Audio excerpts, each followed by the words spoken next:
ॐ भूर्भुवः स्वः तत्सवितुर्वरेण्यं भर्गो देवस्य धीमहि धियो यो नः प्रचोदयात्। जय श्री कृष्ण मेरे सनातनी बंधुओं। महाभारत के पिछले अंक में हम लोगों ने अध्ययन किया कि महाराजा धृतराष्ट्र जो है वो भीष्म पितामह द्रोणाचार्य और विदुर के सलाह के आलोक में यह निर्णय लेते हैं कि सभी पांडवों को माता कुंती तथा पुत्रवधू द्रौपदी के साथ ससम्मान उनको हस्तिनापुर वापस बुलाया जाए।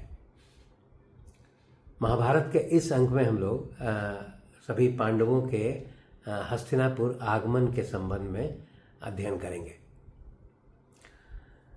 जब महाराजा धृतराष्ट्र के द्वारा जो है निर्णय ले लिया जाता है कि सभी पांडवों को हस्तिनापुर बुलाया जाए, तो वो महाराजा धृतराष्ट्र जो है विदुर को ही आदेश देते हैं कि वे बहुत सारे रत्न आभूषण और अन्य उपहारों के साथ पांचाल नरेश द्रुपद के यहाँ जाएं और वे उनसे अनुरोध करके सभी पांडवों को माता कुंती के साथ तथा पुत्रवधू द्रौपदी के साथ उन्हें ससम्मान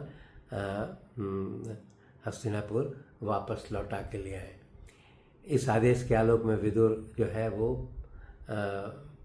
पांचाल देश में जाते हैं। वहाँ राजा द्रुपद के पास बहुत सारे उपहार दे करके और फिर उनको बताते हैं कि महाराजा धृतराष्ट्र, भीष्म पितामह, द्रोणाचार्य, विदुर सभी जो है वो इस बात पर सहमत हैं, इच्छुक हैं कि सभी पांडवों को जो है वो हस्तिनापुर वापस लौट आना चाहिए। इसीलिए वो महाराजा द्रुपद से अनुरोध करते हैं कि आप जो है वो सभी पांडवों को हस्तिनापुर जाने का आदेश दें। तब यहाँ पर जो है कि राजा द्रुपद कहते हैं कि चूँकि ये हमारे जो है हमारे मेहमान हैं, इसलिए मैं तो इन्हें यहाँ से जाने के लिए नहीं कह सकता हूँ, परंतु अगर युधिष्ठिर जो है इस प्रकार का विचार करें तो मुझे इसमें कोई आपत्ति नहीं होगी। तब यहाँ पर दिया गया है कि पांचाल देश में उस समय जो है कृष्ण भी वहाँ पर उपलब्ध है और कृष्ण भी जो है द्रुपद को यह सलाह देते हैं और पांडवों को सलाह देते हैं कि आप लोग को जो है जब महाराजा धृतराष्ट्र के द्वारा आपको बुलाया गया है तो आपको वापस हस्तिनापुर लौट जाना चाहिए। तो इस प्रकार जब निर्णय हो जाता है तो यहाँ पर दिया गया है कि विदुर जो है जब द्रुपद से मिलने के पश्चात माता कुंती से भी मिलने के लिए जाते हैं और उनसे भी अनुरोध करते हैं। तब यहाँ पर दिया गया है कि कुंती जो है वो काफ़ी जो है विदुर के प्रति जो है स्नेह व्यक्त करती है, क्योंकि हम लोगों ने देखा कि विदुर हमेशा से पांडवों के समर्थन में रहे और उन्होंने ही हमेशा कौरवों के दुष्टता से जो है वो पांडवों की रक्षा की। वो चाहे लाक्षागृह वगैरह का जो भेद बताने में विदुर ही इन्होंने पहल किया था, इसलिए कुंती जो है वहाँ पर उनका बहुत आभार व्यक्त करती है। तब विदुर जो है वो माता कुंती को यह भरोसा देते हैं कि तुम्हारे पुत्र जो है काफ़ी वीर हैं और वो निश्चित तौर पर जो है वो राज सिंहासन पर बैठेंगे। इसलिए वो ये सलाह देते हैं कि अब आप लोग को जो है अपने पांचों पुत्रों और पुत्रवधू के साथ जो है हस्तिनापुर लौटना चाहिए। तब जो है कुंती इस पर भी अपनी सहमति व्यक्त करती है। यहाँ पर दिया गया है जब ये निर्णय हो जाता है तो महाराजा जो द्रुपद हैं उनके द्वारा बहुत सारे उपहार दे करके सभी पांडवों को अपनी पुत्री द्रौपदी के साथ विदा किया जाता है। उसमें बहुत सारा विवरण है। तो जो उपहार दिए गए उसमें 1000 सुंदर हाथी थे, उसमें फिर 1000 रथ थे जो बहुत सुसज्जित थे। इसके बाद पश्चात 50,000 घोड़े और 10,000 दासियाँ, 1000 दास। इसके अलावा करोड़ों की संख्या में गोधन इत्यादि जो है, और ये बहुत सारा जो है अन्य उपहार के साथ जो है सभी पांडवों और द्रौपदी और माता कुंती को पांचाल देश से विदा किया जाता है। पांचाल देश से प्रस्थान करने के पश्चात जब सभी जो है वो हस्तिनापुर पहुंचते हैं, तो यहाँ दिया गया है कि पूरा हस्तिनापुर राज्य भी जो है वो वहाँ प्रसन्नता का माहौल है। पूरी प्रजा में जो है वो स्वागत करने के लिए तैयार है। पूरे शहर को सजाया गया है और सभी प्रजागण जो है सभी पांडवों की बहुत प्रशंसा करते हैं। यहाँ पर यह भी दिया गया है कि जब सभी पांडव जो हस्तिनापुर पहुँचते हैं तो वहाँ पर जितने माने जो महिलाएं हैं, यहाँ तक कि दुर्योधन की पत्नी एवं सभी कौरवों की जो पत्नियां थी, वे भी आकर के माता कुंती और द्रौपदी का स्वागत करती है। और इसके पश्चात जो है वो कुंती भी जो है वो अपनी पुत्र वधू द्रौपदी के साथ जाकर के माता गांधारी को भी चरण स्पर्श करती है, उनके प्रति सम्मान व्यक्त करती है। और उसके पश्चात जो है वो जब सभी पांडवों का आतिथ्य सत्कार हो जाता है तो कुछ समय जो है व्यतीत करने के पश्चात बहुत विलंब नहीं किया जाता है। राजा धृतराष्ट्र के द्वारा माने सभी पांडवों को जो है वो कुछ समय के पश्चात ही अपने पास बुलाया जाता है। और बुला करके उसके पश्चात सभी पांडवों से जो है वो राजा धृतराष्ट्र कहते हैं कि मेरे पुत्र जो दुर्योधन इत्यादि जो पुत्रगण हैं वो काफ़ी दुष्ट प्रवृत्ति के हैं, और वो कहते हैं कि वो मेरी आज्ञा का पालन नहीं करते हैं और इसलिए हमेशा वो अपने स्वार्थ के साधन में लगे रहते हैं। इसीलिए वो कहते हैं कि ये मेरे पुत्र जो है वो काफ़ी दुरात्मा है, इसलिए मैं चाहता हूँ कि इस प्रकार का विवाद आपसी भाइयों में नहीं हो। इसलिए वो सलाह देते हैं कि सभी पांडवों को जो है वो धृतराष्ट्र ये सलाह देते हैं कि वे खांडव प्रस्थ नाम का एक स्थान है, वहाँ पर जाने की सलाह देते हैं और कहते हैं कि वहाँ तुम अपना राजमहल बना करके और वहाँ से आधे राज्य का संचालन करो। तो इसके पश्चात वो यह भी कहते हैं राजा जो धृतराष्ट्र के मैं आज ही तुम्हें आधे राज्य के राजा के रूप में तुम्हारा राज्याभिषेक करूँगा। और इसके लिए वो पूरी व्यवस्था करने के लिए विदुर को कहते हैं कि युधिष्ठिर को के खांडव वन के राजा के रूप में राज्याभिषेक करने का तैयारी करो।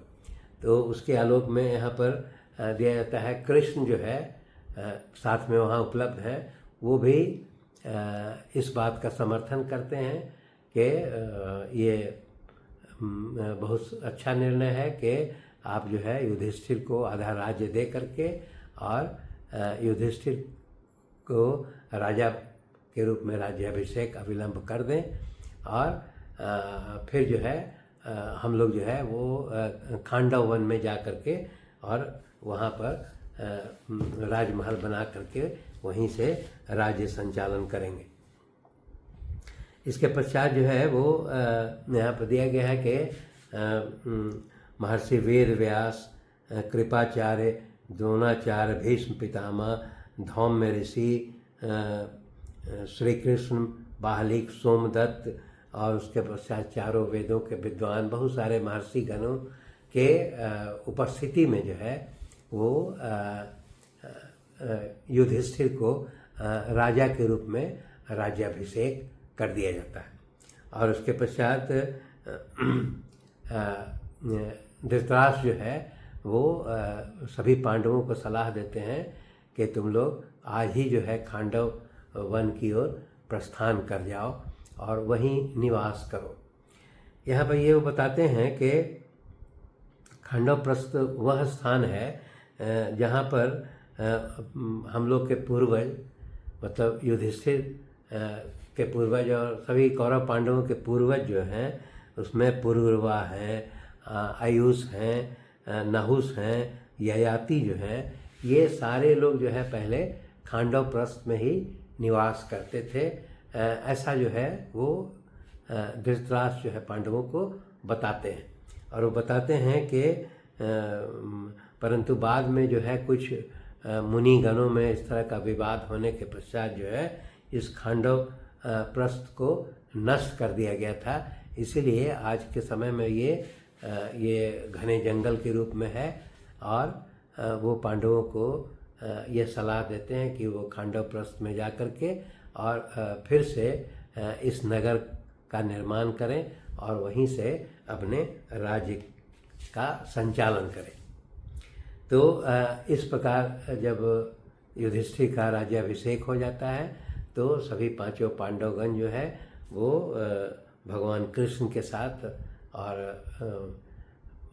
माता कुंती, द्रौपदी और बहुत सारे जो है ब्राह्मणगण, क्षत्रिय, वैश्य, बहुत सारे लोगों के साथ जो है वो खांडव वन की ओर प्रस्थान करते हैं। तब यहाँ पर जो है वो भगवान कृष्ण जो है वो इंद्र का आह्वान करते हैं। और इंद्र का आह्वान करते हैं तो इंद्र वहाँ उपस्थित होते हैं और वो जो है फिर विश्वकर्मा को वहाँ पर बुलाते हैं और विश्वकर्मा को यह आदेश दिया जाता है कि इस खांडव वन में एक श्रेष्ठ नगर का निर्माण करें। और भगवान कृष्ण जो है इंद्र से कहते हैं कि इस प्रकार का श्रेष्ठ नगर का निर्माण करें और इस नगर का नाम जो है वो इंद्रप्रस्थ रखा जाएगा। तो भगवान कृष्ण के इस आदेश के आलोक में जो विश्वकर्मा जो है एक बहुत सुंदर नगर का निर्माण करते हैं जो इंद्रलोक के समान है और उसका नामकरण जो है वो इंद्रप्रस्थ के रूप में किया जाता है। अब यहाँ दिया गया है कि वो जो नगर था वो चारों तरफ जो है वो जिसमें चार दीवारी बना हुआ था, चारों तरफ खाई बना हुआ था। इसके अलावा फिर बहुत सारे वो शस्त्रागार थे जिसमें विभिन्न प्रकार के शस्त्र का वहाँ पर संकलन किया हुआ था। इसके अलावा फिर भवन जो है बहुत सारे वहाँ बने हुए थे और उस नगर में वो बहुत सारे शिल्पकार थे।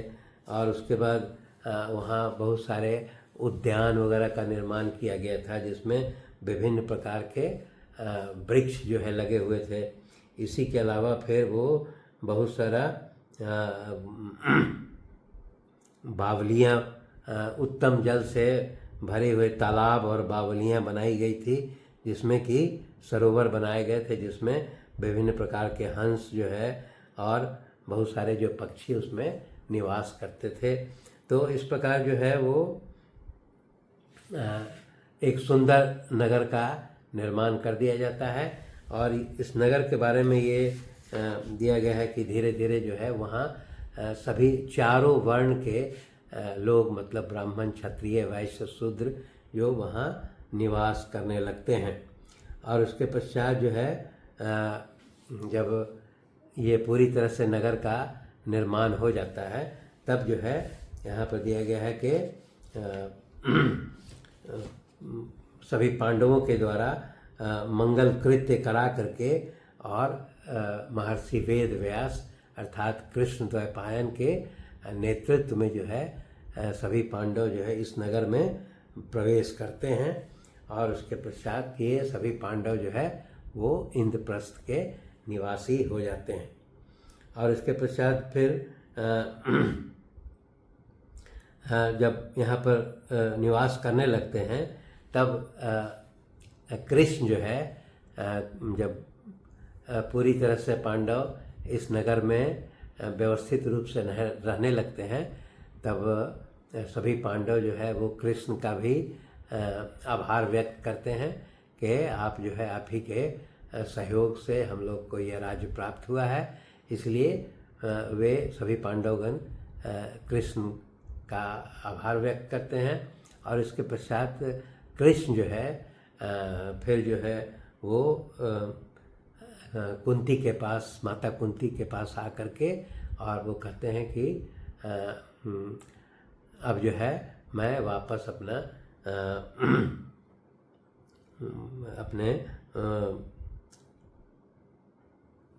वापस द्वारकापुरी जाने की अनुमति मांगते हैं। और फिर माता कुंती का अनुमति लेकर के भगवान कृष्ण जो है वो द्वारिकापुरी की ओर वापस लौट आते हैं और पांडवगण जो है वो इंद्रप्रस्थ में वो राजा की तरह वहाँ उस राज्य का संचालन करने लगते हैं। शेष अगले अंक में। धन्यवाद।